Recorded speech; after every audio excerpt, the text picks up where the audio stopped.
Hi, everybody. Welcome. My name is Joyce Strong, and this is Confident Women Consortium. Thanks, everybody, for coming. And Dr. Deborah Diamond, chiropractor from Acton. And the name of your practice? Network Chiropractic of Acton Healing Center. Network Chiropractic of Acton Healing Center. It's a mouthful, but you can find it. She's right on the main drive. Beautiful office there. So we're here. I founded the Confident Women Consortium as a way to bring women together to help us all build confidence and share what we know. So I'm looking to build my tribe, and I'm so grateful to all of you to be in it and to bring more women to the tribe, or to the group. So the idea of the group is not to give you more homework to do. Come as you please, as you can, and share. And if you're interested in speaking or know somebody who would like to speak at some point, I'd love to talk to them. We also do the Totally Well show, which is also on the Groton Channel, and that's another opportunity to speak and get to know people. So generally related on the Totally Well show to health and fitness and wellness, this is really more about self-development and helping women thrive. So welcome. And today the talk is going to be On connecting with your intuition through your body. Okay. Well, I'll leave it to you Great. at this point. So thanks again for coming. Thank you. Yeah? Thank you.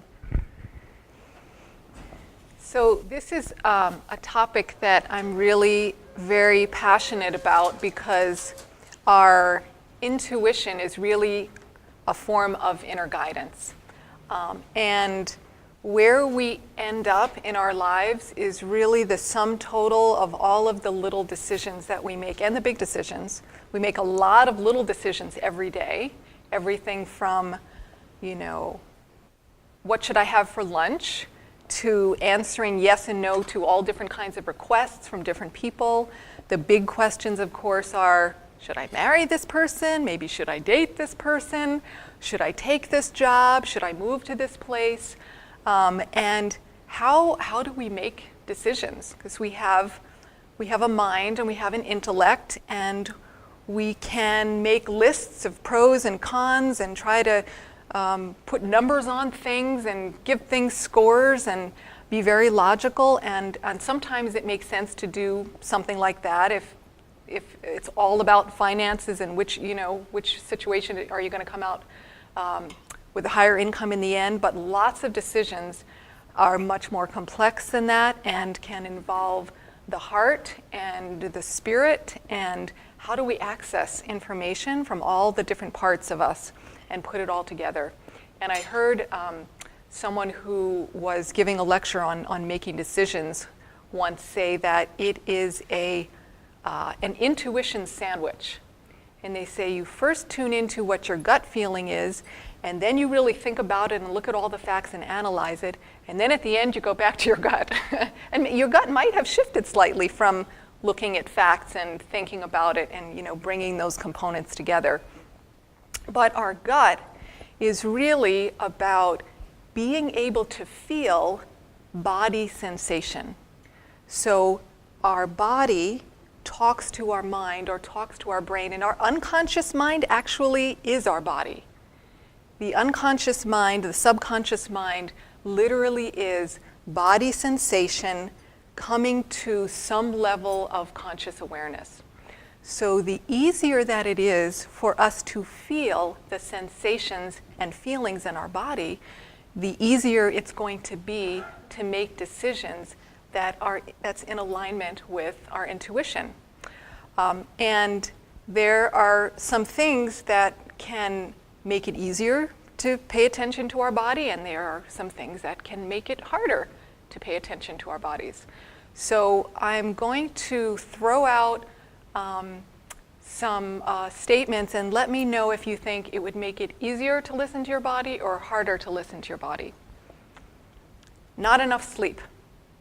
Harder. Right. Low blood sugar. Harder. Yes. Having a really stressful day. Rushing. Feeling pressured to get something done on a timeline. Looking at any kind of electronic screen. Right. taking slow, deep breaths. Yes. Eating a really healthy meal and then lying on your couch in the afternoon with the sun coming through the window and falling on your body. Yes. I did that this afternoon, believe it or not. So one of the things that I learned through working with my patients over the years is that when the body is in a state of balance and stress patterns are released and it becomes flexible and upright and open, it gets much easier to feel what's going on in your body. And there was actually one study where they looked at people who were able to feel the sensation of their heart beating just from paying attention, not like feeling your pulse like this or putting your hand there, just from the inside, being able to feel your heart beat.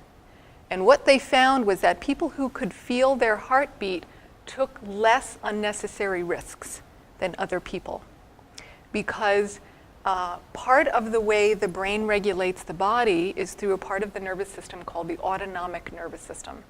And that's the part where the brain regulates all of the internal organs.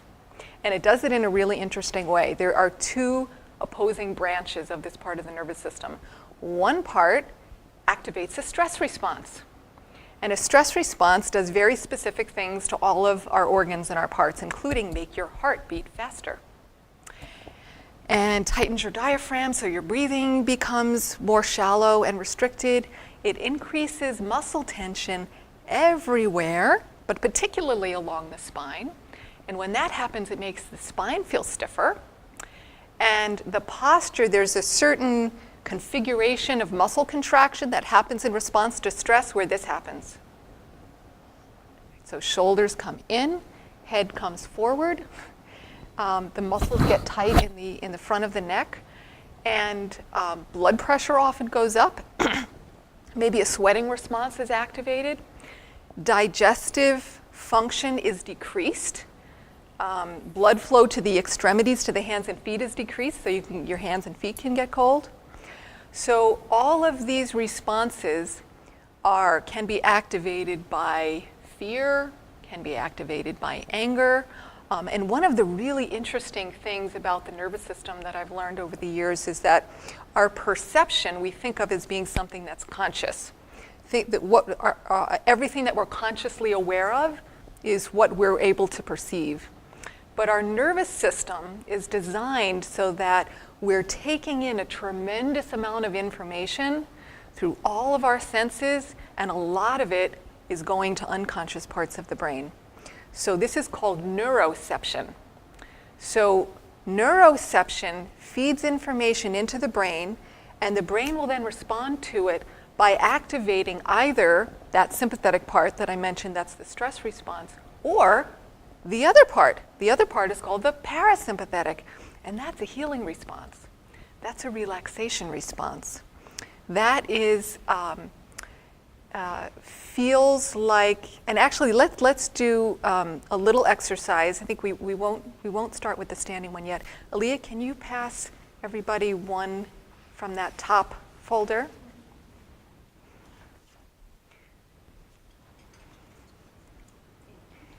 As you take,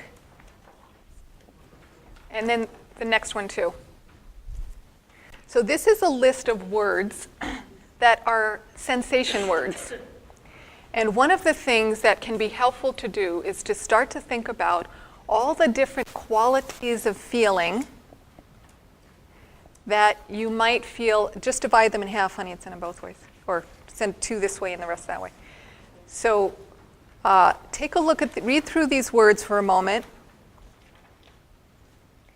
And these are words that go with sensations, that go with perceptions that we have on an unconscious level. And you can feel these sensations in any part of your body. So just take a look at this picture. This is a picture of Smokestacks. I got this picture by doing a search online, pollution coming out of smokestacks, right? And you can imagine it probably doesn't smell that good. So take a moment, just look at the picture, and while you're looking at the picture, I want you to feel what your face and your neck and your shoulders feel like. See if you can do both at the same time. You want us to look at the words at the same time? No, you don't have to look at the words. Okay. Just look at the picture. Okay, and now see if you can tune into your chest and your lungs and your breath. And yeah, your diaphragm. And go down to your belly. What is it? How's your belly feel about this picture and this reality? Nodded. Lower back. Back. So throw out any other words that what experiences do you have looking at this? Tensing up. Very tense. Right. Like my whole, I can feel it in my neck and my shoulders. Yes, exactly. It's like when somebody in front of you has an exhaust and you're Yeah, exactly. Right. Okay. Exactly. So we're having a physiological response. So your intuition is telling you something about this picture and about this reality and our emotions. So the emotional part of the brain is hooked in with these bodily responses, and our emotions evolved in order to do one of two things: to make us move towards something or to make us move away from something. And that's why our muscles get tense, because our emotional response is wired to the muscles in order to make us move. But if we're not supposed to move, or we think we're not supposed to move, or there's nowhere to go, then the muscles just get tense and they just hold on to it. Okay, get you the third one, Aaliyah?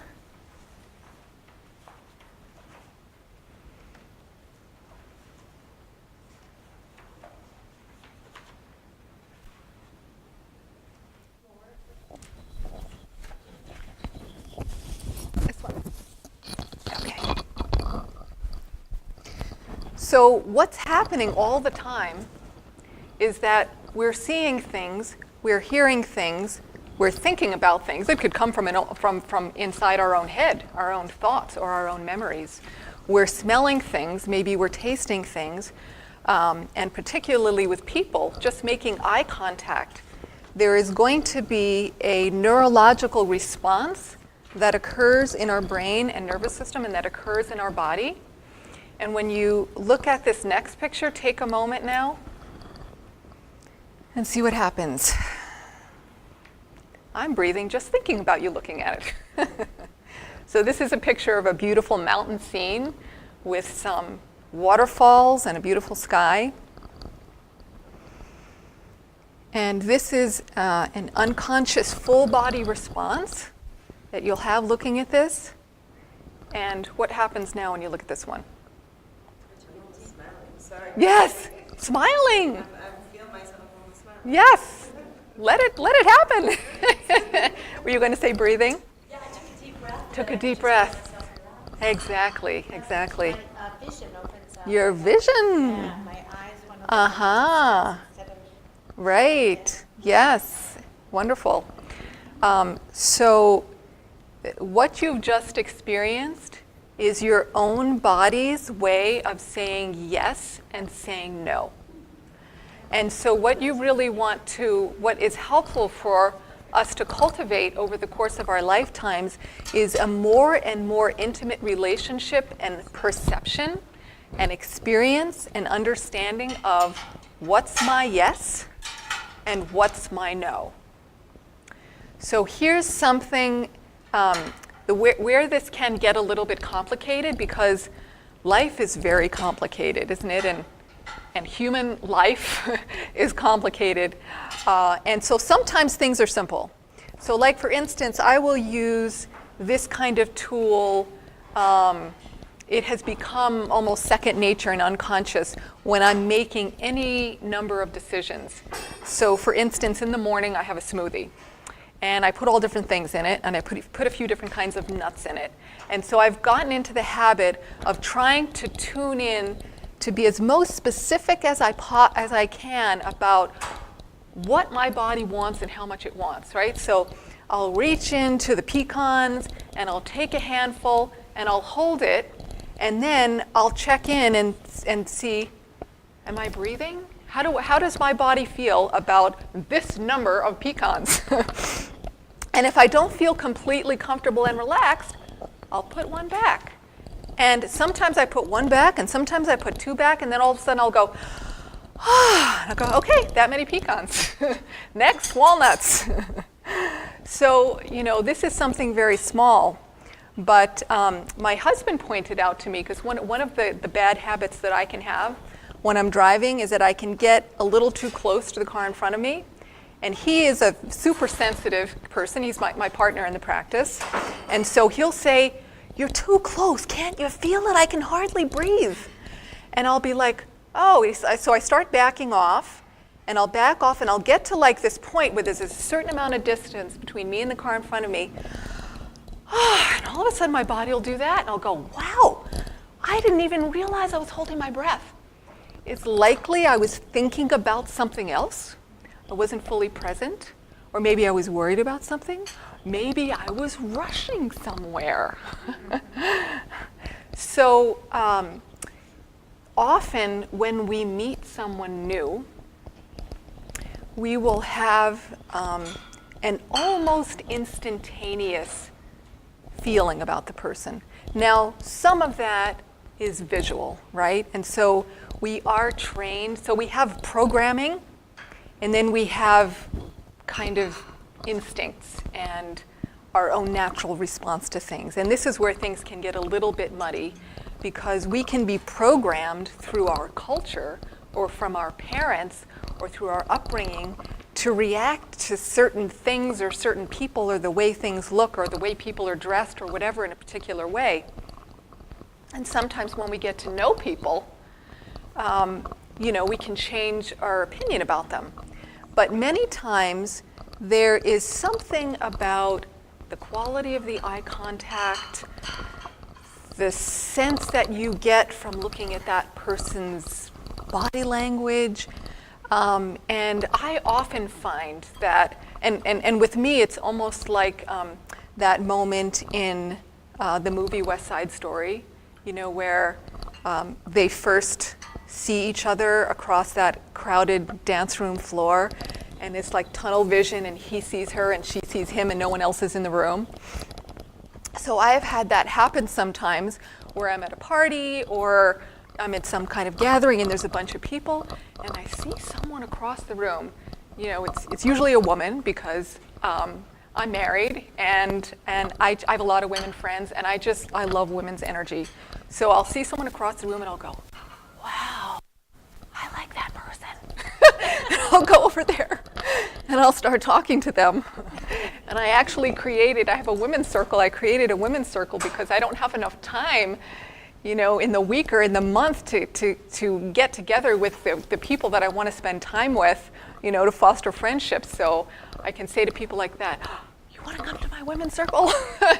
And then at least once a month, we all get to be together and share.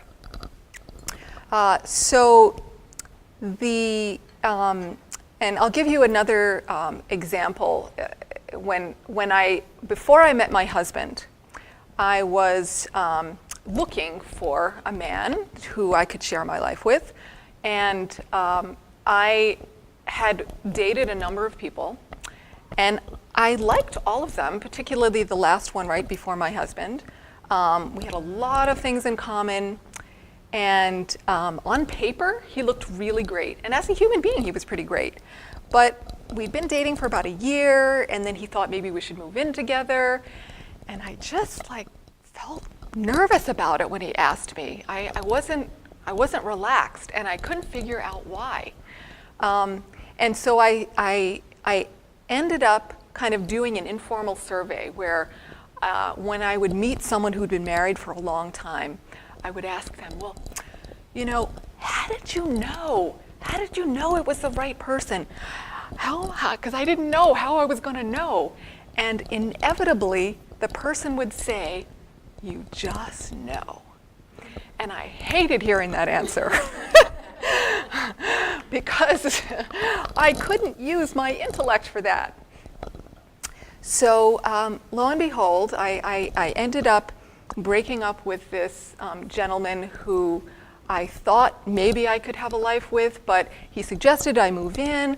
I felt a little nervous, but I thought, it's been a year, why not? Let's try it. So I moved in with him. And then one night I remember, we were sitting up in bed talking, and I was sitting there, and all of a sudden I had this feeling come over me, and it was almost like a visual body impression. And the impression was that our paths were about to go like this. And we were simply going in different directions. And it was nothing he said or he did or anything specific that happened. When that image and that knowing came to me, my whole body just like opened up, and it just felt like that was true.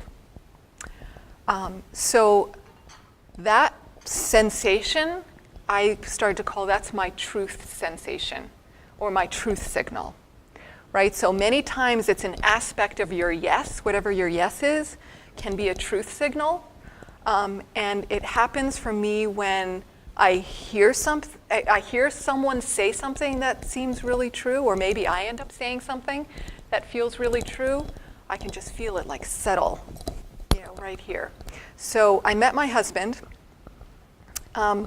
and by the third day, I felt like we were completely in love with each other. And then we had an official date on the fourth day after we met, which was an amazing experience. And after 3.5 weeks, he pre-proposed to me. And he pre-proposed because he said, we've known each other such a short time that if I actually literally proposed to you right now, nobody would support us and everyone would think we're crazy. And so, but I just want you to know that's my intention, but I think you should move in with me. And so this is 3 weeks now instead of like a year with the other guy. And he said, I think you should move in with me. And I said, okay, sure. And I had not an ounce of fear, of doubt, of reticence, of concern. And we've been practicing together now for 22 years. We were married in '94. And it doesn't mean that it's been a perfect marriage. There are periods of time where it's been far from perfect. He's not a perfect person, I'm not a perfect person, but even in our most difficult times, I never doubted that we were supposed to be together. And we both have grown through the struggles that we've had, and I think that it was that clarity at the beginning that helped me to know, when things got rough, that it's okay, it doesn't have to be perfect, we both just have to grow. So I suggest that for an exercise, maybe a little daily exercise, one of the things that's really helpful is to do a short body-centered meditation every day. And even if it's only 2 or 3 minutes, you can get a lot of information from your body. And let's do just 1 minute right now, if you don't mind. So just if you're holding something, put it down, just have your feet flat on the floor. And very, very simply, all you want to try to do with your eyes closed is see if you can feel your whole body all at once. So it might not be quite as easy as it sounds, because our brain likes to pay attention to one part at a time. So just see if you can get a feeling sense, and what that means is you're sensing your own presence inside your body. You're sensing your life force filling up your body into the 3-dimensional shape of your body, and maybe beyond if you can perceive that. So this is called being present with yourself, to yourself. And when your brain lights up in such a way that it can feel your whole body all at once, there's an integrative effect that actually starts to create a healing effect. You can actually bring your brain into a healing state by just doing this. Thank you so much. You can open your eyes. So if you pick a time and spend literally 1 or 2 minutes doing this every day, it's going to start to cultivate for you a more intimate relationship with your own body. And then what you're going to start to notice once you do that is that you will start to be able to feel the signals and the sensations of what's a yes and what's a no, so that when you need to make a decision, and I have always, said to my friends and said to Aaliyah, the thing to do is what feels right. But how do you know what feels right if you can't feel the sensations, right? And one of the interesting things that my husband and I have been studying, one of the things that we found in our practice from quite early on was that people would come to see us with trauma histories or PTSD. And this is one of the things that can make it a lot more difficult for people to feel their bodies and to read their signals. Because if you have trauma in your history, part of what trauma can do to you is kind of like separate you from body awareness or body sensation. And sometimes people who have a trauma history can kind of scramble their signals, and they'll think they feel safe in a situation that's not safe, and they'll think that they'll feel not safe in a situation that really is safe. And so one of the ways to heal from trauma is to be able to connect with the body, to read what state it's in, and then to have some measure of control to switch back and forth with intention between the two states that you experience looking at those two pictures. Because often we can get stuck, and it happens, so many people, we have such a multitude of sources of stress in our lives that, when people come to see me, I feel from feeling their body that almost everybody is in some degree of a stress state.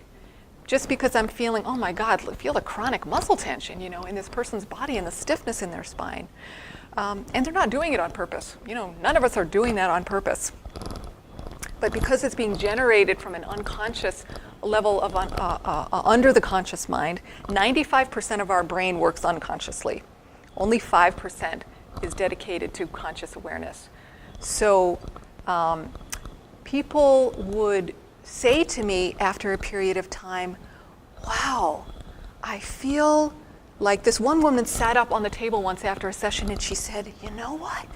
I realized I have a body. And it sounds funny, but if you've been disconnected from your body for a long time, and all of a sudden, like you wake up in your body and you can feel your body, that's a really profound experience to have.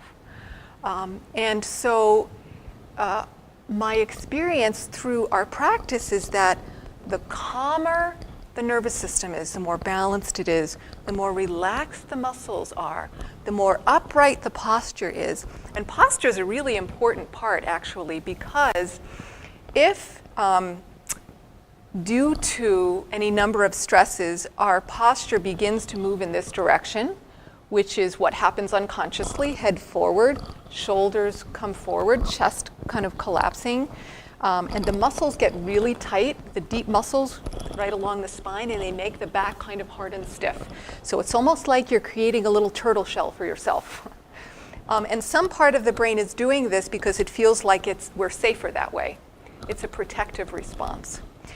But what happens once we get into this state, right, so the body is continuously, every millisecond, sending a full body report to the brain.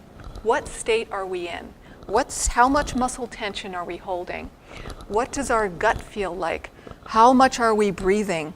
What's our posture? So all this is happening unconsciously.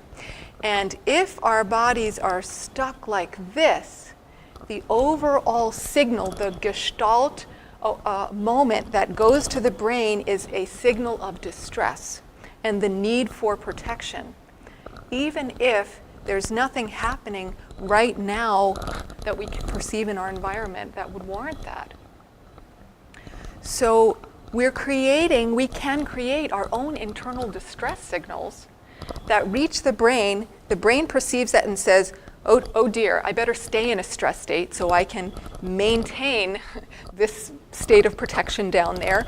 And then we get this circular conversation going on between the brain and the body that just perpetuates the state that the body is in.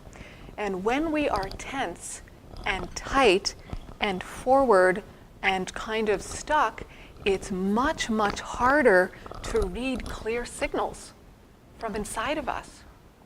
And so the more that we can do in our lives to give us the feeling and experience of what you felt looking at that second picture of the beautiful mountains.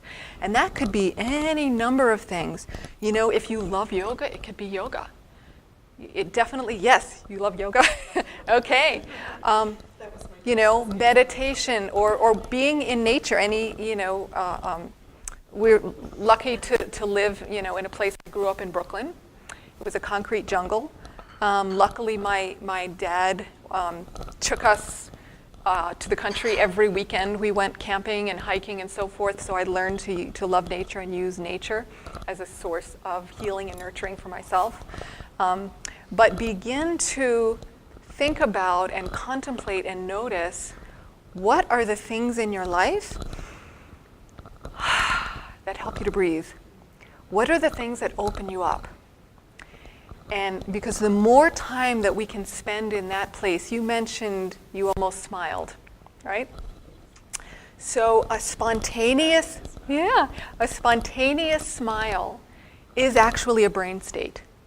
And there was a really interesting study that was done about, you know, when you can fake a smile like that, but if it's a real smile, what happens is the muscles around your eye will contract, and then you get those little smiley lines right there.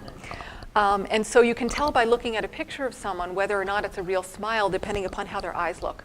And so in this study, they looked at the yearbook photos of, I think they were all, I don't know if they ended up being nuns or some group of people that they were able to follow for many, many years. And these people were maybe like in their 70s.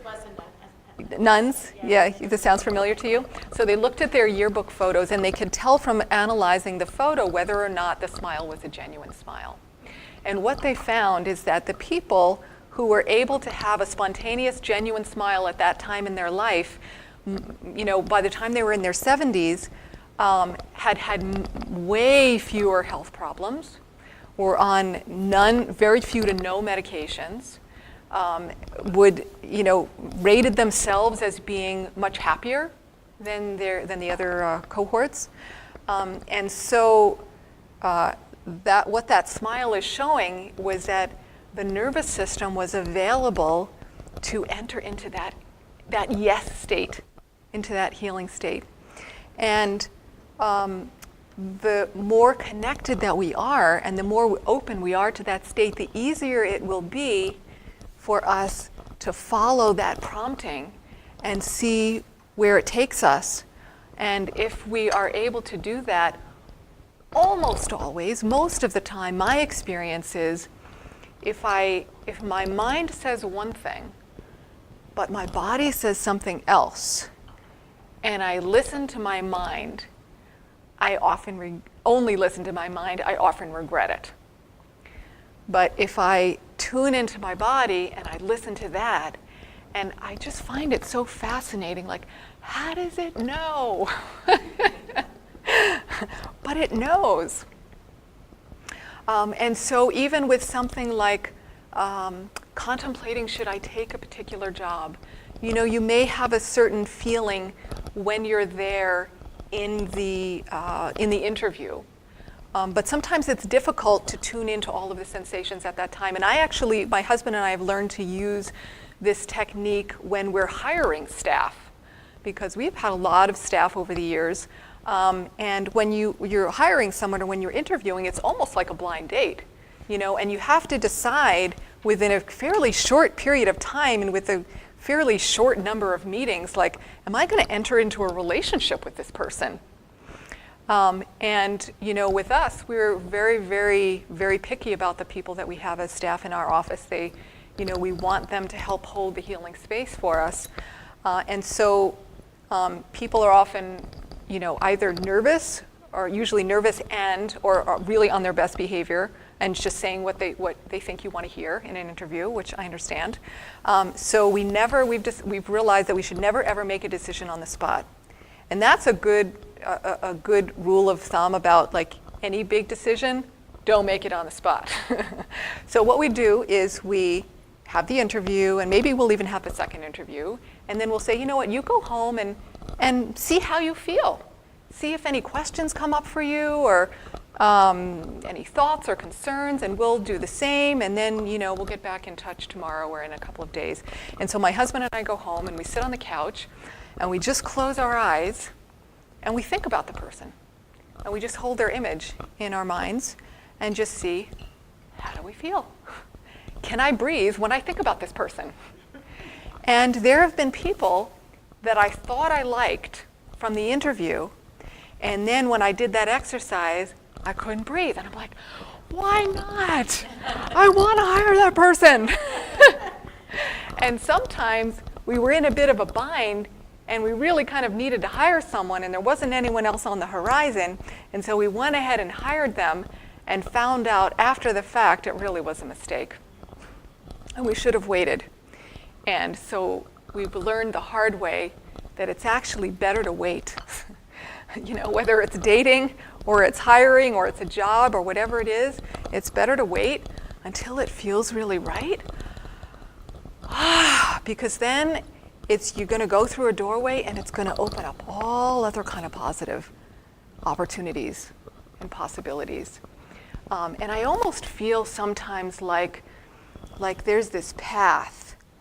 And I don't know who created this path, but I have this sense that there's this path in front of me, and I can't see really too far ahead on it, but my sense is that it's going somewhere.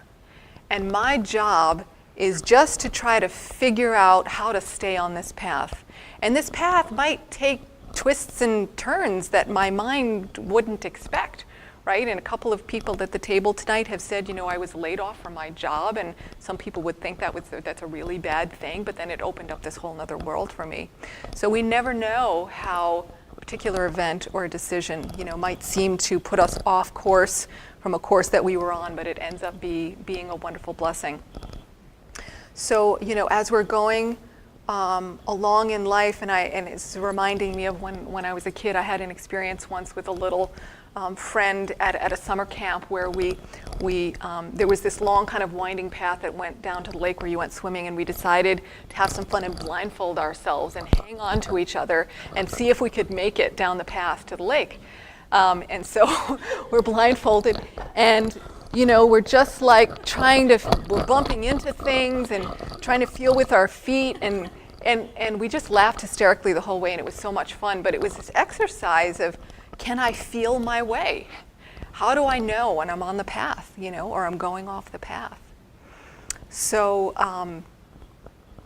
tuning in, connecting with ourselves, letting ourselves be led by that feeling, cultivating our awareness of what's my yes and what's my no. And in the last few minutes that we have, if anybody has any questions or anything that they'd like to share, I would love to open up for a little discussion. We're just going to pass the mic so that you'll be audible, if you don't mind, to the people who will be listening later. Hi. Hi. It's funny when you mentioned, the interviewing and going home and thinking about it. Yeah. I do that with shopping, actually. Uh-huh. I will not buy any articles of clothing unless I need it and I'm going in for it. But like an impulse buy, Yes. I never ever impulse buy. I go home and I think about it, and if I'm still thinking about it, then I may go back and buy it. But if I've completely forgotten about it, And then a few days later, I'll say, oh yeah, I forgot about that shirt I like. Uh-huh. I'm not getting it. So I rarely regret anything that I buy. Wow. Yeah, I know. I go Yes. all unfeeling. Wow. I really do, and I rarely have regrets. You know, and if I don't think about it, or if it's gone, you know, I may even go back Right. and decide, okay, I'm going to go back and I Yeah. regret this. And if it's gone, oh, then it wasn't Wasn't meant to be meant for me. So it was just kind That's of a funny great when you were example. talking about the interviewing, because I'm thinking, oh, I do that.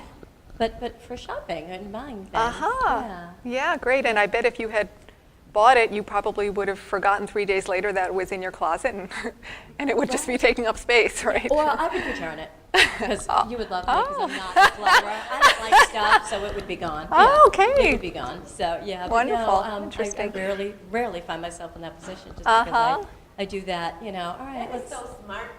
Like, yeah, I I don't, would buy it, and then it's just like, I keep tags for everything because I know I might return it. yeah, no, I usually go home and, you know, as I said, if I really want it, I'll go back, but if, most of the time I forget about it. Fantastic. So, yeah. That's a great story. Thank you. Sure. Anybody else?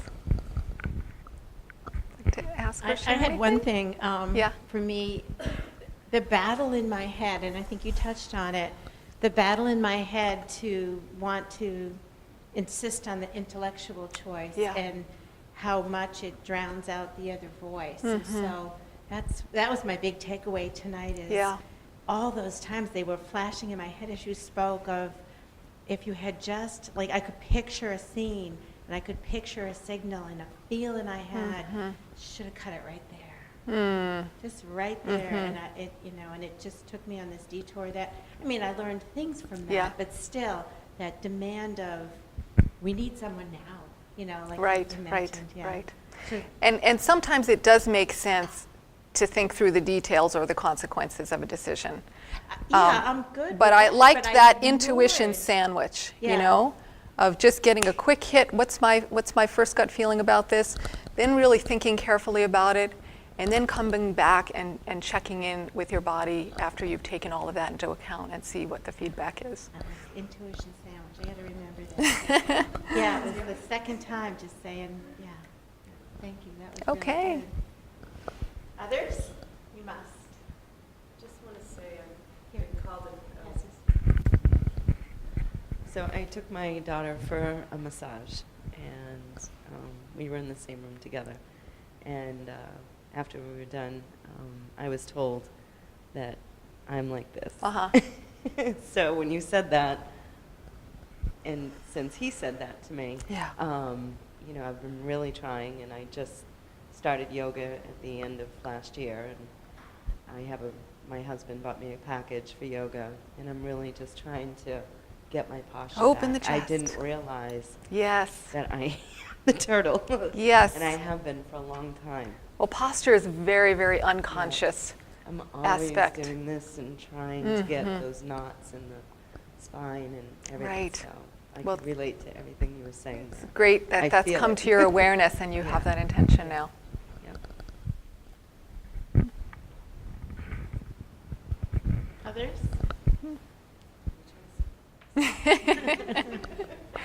Well, I thank you so much, each of you, for your kind attention. It's been really a pleasure to be with you and share with you.